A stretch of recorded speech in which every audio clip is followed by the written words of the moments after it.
Oh my goodness. So y'all remember our favorite Indian, okay? One of the good ones, Vivek Rababui, or better known as Vivek Ramaswamy. Well, I just wanted to give an update on him because, you know, he's been cosplaying as an American, trying to tell people what American ideals are and everything. There's a different vision of American identity that's emergent in certain corridors of the online right. And it says that your identity as an American is based on your lineage. I think the idea of a heritage American is about as loony as anything the woke left has actually put up. Trying to tell white people what America is, trying to tell black people about the struggle. Y'all remember the interview he did with Don Lemon and everything? The part that I find insulting is when you say today black Americans don't have those rights after we have gone through civil rights revolution in this country. You are sitting here telling an African American about the rights and what you find insulting about the way I live, the skin I live in every day. Here's where you and I have the a different freedoms point that of view. black and white that black people don't have in this country, and that black people do have. Just he's been going on a tirade. And recently he's been running for Ohio governor. Ohio, all white. Okay, white. Vivek has come to a realization. That's what we'll say. Vivek, and I kid you not, Vivek has been bullied off of social media. Bruh. Bruh. Can you imagine a grown-ass man being bullied off of social media? As God is my witness. He said it himself, for lack of better words. He puts out a post talking about, I've deleted all my social media accounts, okay? Because, you know what, it's giving me, because he talks about how there's a whole bunch of slurs online. Because, you know, everyone's been attacking, you know, I'll say Indians, okay? That's what's been going on. Ever since the poop video that was done, ever since the poop video that was done, and, you know, you start having, what's his name, Kash Patel, and all these brown faces, just a little too many of them for the Republican Party. Just a little too many that they're starting to see. And now he's trying to run for governor of Ohio. No, that's not going to work. So they've been calling him, you know, a Jeet. They, you know, especially with J.D. Vance and his Indian wife, it's just been not a good look, okay? It seems that the white, you know, ignorance of the Republican Party seem to have Indian fatigue right now to adopt their lexicon, which is nothing more than a bastardization of Black American lexicon. But to speak to them, to communicate with them, they seem to have Indian fatigue. And he goes on to say that, hey, well, you know what? I need to get back into the real world. That social media is not a reflection of the real world. That I need to get in touch. Do any of you know the saying, God doesn't like ugly? Well, do you remember the CNN interview with Don Lemon and Vivek Ramaswamy, where Vivek tried to tell Don Lemon that the Civil War basically was false so that the black people could have their Second Amendment rights. And Don tried to say to him, you know, that's not why the Civil War was fought. The Civil War was fought to give black people freedoms, which they really haven't had. And of course, Vivek came back saying, don't say that about our country. And Don said to him, you have not lived in black skin, so you have no way of telling me about what freedoms are. Well, Vivek learned in Ohio exactly what Don was saying, that this is a fucking racist country. You need to go watch that town hall where all those little white Christian boys and Timu Charlie Kirks gave him an understanding. You're a fucking Hindu. You are a brown-skinned person. We don't want you here in Ohio, which is basically what he was trying to explain. Don was trying to explain to him, if you don't live in my skin, you don't understand what it's like living in my skin. Those little white boys just gave it to him. And I am so happy. God don't like ugly. Eventually it will catch up with you. Republican candidate for president Vivek Ramaswamy also gave his reaction to the shooting this morning on Meet the Press. Now, Ramaswamy claimed that racism is dwindling in this country and he does not want to add fuel to the fire. But on Friday, he said this on the campaign trail in Iowa. I'm sure I'm sure the boogeyman white supremacist exists somewhere in America. I've just never met him. Never seen one. Never met one in my life, right? Maybe I'll meet a unicorn sooner. The white hooded party just get on here and say the most asinine things that you can even think of.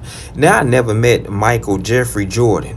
Now, does that mean that he doesn't exist? I've never met Magic Johnson. Does that mean he doesn't exist? I've never met LeBron James. Does that mean that he doesn't exist? As a matter of fact, little homie, you can always visit Charlottesville, Virginia. You know, because it was fine people on both sides. Or you can visit Texas, El Paso.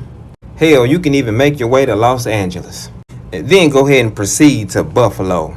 And go ahead and make your way down to South Carolina, South Kakalaki, if you would. Oh, I guarantee you'll find one there. Then just go ahead and slide on down to Jacksonville, Florida. Oh, and how can I forget the California Police Department? Because, you know, they only got a few bad apples. And if you're feeling froggy, go ahead and hop on over to New Zealand. They not hard to find there either. And truth be told, you don't have to add fuel to the fire when you are the fire. Burn, baby, burn. And those would be facts on facts on facts on top of facts. Carry on. So, I am seeing videos of people saying that Vivek Ramaswamy is leaving social media. I mean, so many things happening. His ex-driver was caught, you know, with some drugs, and, you know, he has done so many things that has probably affected his mental health or his mental state of mind. And so he decided to get away from social media.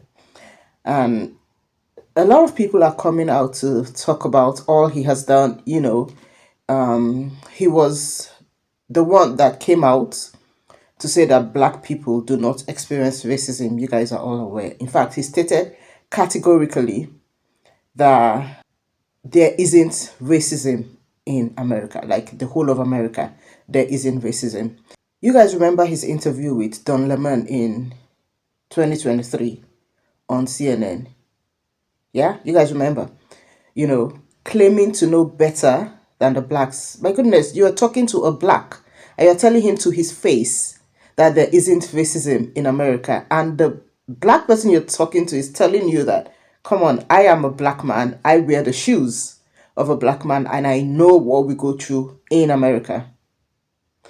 Imagine talking to a black person and saying it to his face that they are not being discriminated against. Do you all know that Don Lemon was eventually fired? Do you know?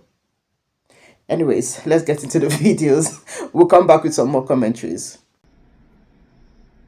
The idea that you get ahead in this country, not on the color of your skin, but on the content of your character and your contributions. That is why I've said I will end affirmative action in America. It's been a cancer on our national soul, and we are done with it. What does it mean to be American? It means we believe in the rule of law. Now, maybe it's just me, but I find it hard to believe that it's not about the color of someone's skin.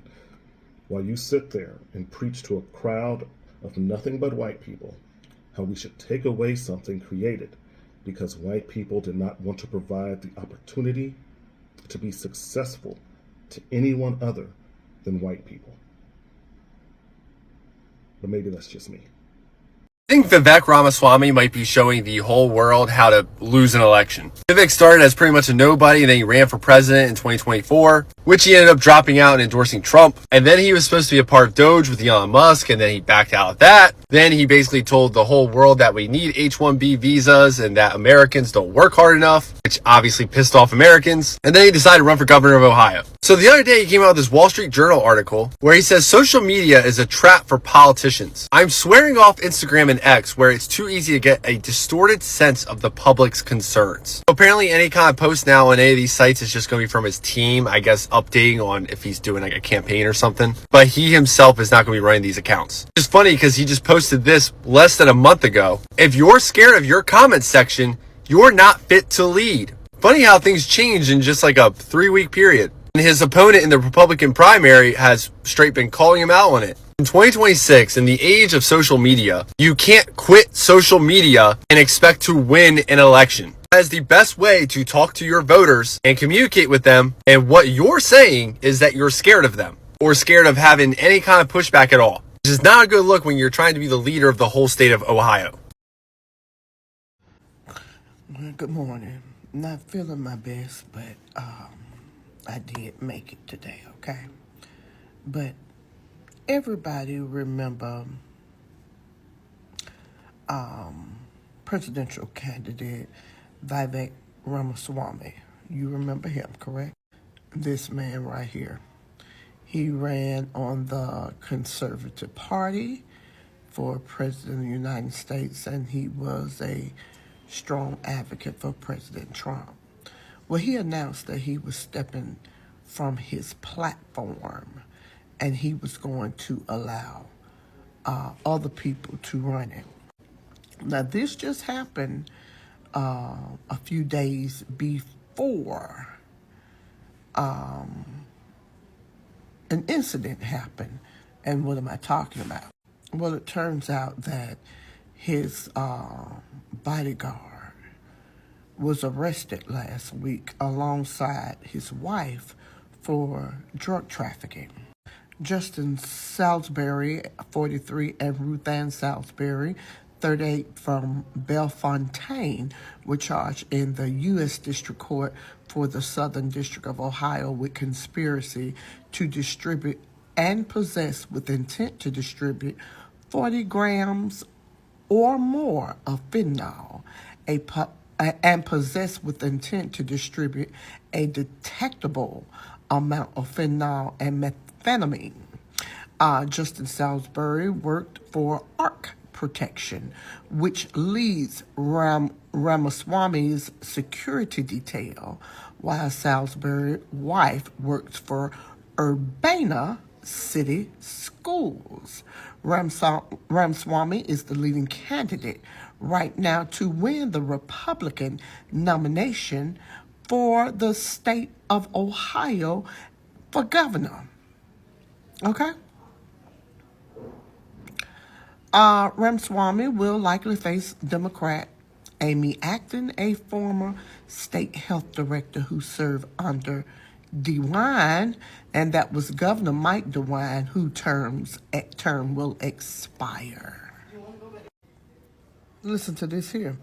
The affidavit also alleges Salisbury used cryptocurrency to pay for some of the postage through a cryptocurrency website, which it says appeals to shippers who traffic in controlled substances like drugs purchased on the dark web. Later, the investigator obtained warrants from U.S. District Court to search multiple parcels sent to Salisbury. Inside the parcels was 119 grams of blue pills that tested positive for fentanyl, which were consistent with counterfeit Oxycontin, and more than 4,000 grams of methamphetamine. Investigators tracked Salisbury using GPS tracking device and observed him and his wife handling the packages. The affidavit also warned authorities to be careful if they arrest him because he worked for a security firm and likely owned firearms.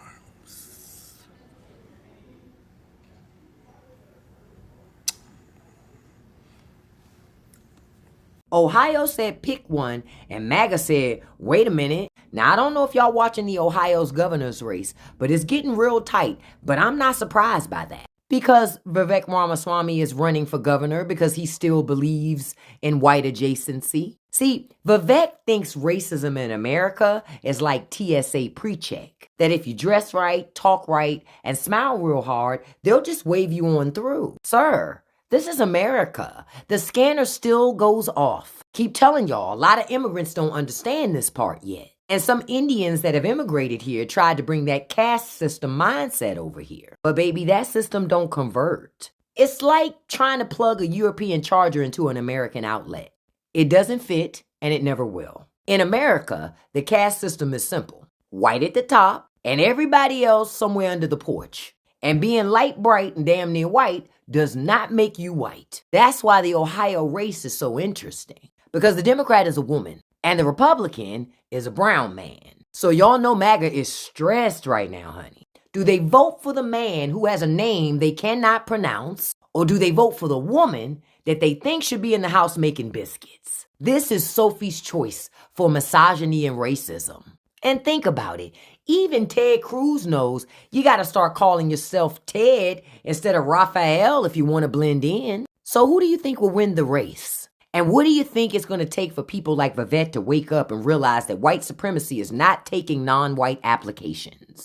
Who the heck is this skinny guy with a funny last name, and what the heck is he doing in the middle of this debate? I feel like the exact right word for what this guy is has not been invented yet. Like he's an AI simulation of an avatar of a cartoon of something. Like he wants so desperately to be the thing that he needs to be in order to win humanness. Maybe like Pinocchio? Like there's an eerie, uncanny valley-ness about him. I don't like this new breed of humans, I think. Maybe it's just me. Maybe it's me. They talk really fast. They sound almost robotic. And they are almost devoid of like human feeling. You just almost get the sense that there's just something missing. Candace Owens strikes me that way. I don't believe a word she says, not one word. Are they androids? They're not androids. Are they androids? So these videos are all I was able to put together, and whatever is happening to Wh1te, really, I wish him well. I wish him well. Do you all remember what happened to Lemon? He had a contract with CNN, and that contract was meant to expire in 2026. It was meant to expire this year, 2026. But what happened? He was fired in 2023. And you all know why he was fired. I don't want to say it all. You all know why he was fired. You know, that contract was cut short. He was fired in 2023 after the debate he had with Wh1te. Anyways, we will leave that detail for some other time. I really don't want to go into that detail. So now he said he is leaving social media. Sir, you need to come back. You need to come back and finish what you started. You were the one that stated on social media that people who look like me do not experience racism. And he stated that there is no racism in the United States of America, debunking all the black people have been talking about, all the black people have been saying about racism. He debunked everything and stated categorically that there is no racism in the United States of America. Now imagine teenagers telling him that he cannot be their governor. He isn't a Christian. Now, what is he going to be teaching them? He cannot be their president, their governor. And it's so funny. He replied to them saying, he's going to be their governor, not their pastor. Now, I found that so funny, because the same you that stated that there is no racism in America, same you is experiencing racism, if you know what I mean. So, anyways, guys, I'll just drop the curtain here, and it's just so funny, really. Like, what goes around comes around, sincerely. What goes around comes around, and that's the truth. Now I'm sure he now realized that there's actually racism in America, because he's experiencing it firsthand now. He's experiencing it firsthand. Anyway, guys, I want to give credit to all the original contents I've used on my channel today. Thank you so much, guys. Thank you to all my returning subscribers. And if you're new here, thank you for the support. Please consider subscribing to my channel, like, share, and spread the word. Thank you so much. Have an amazing day, guys. Cheers.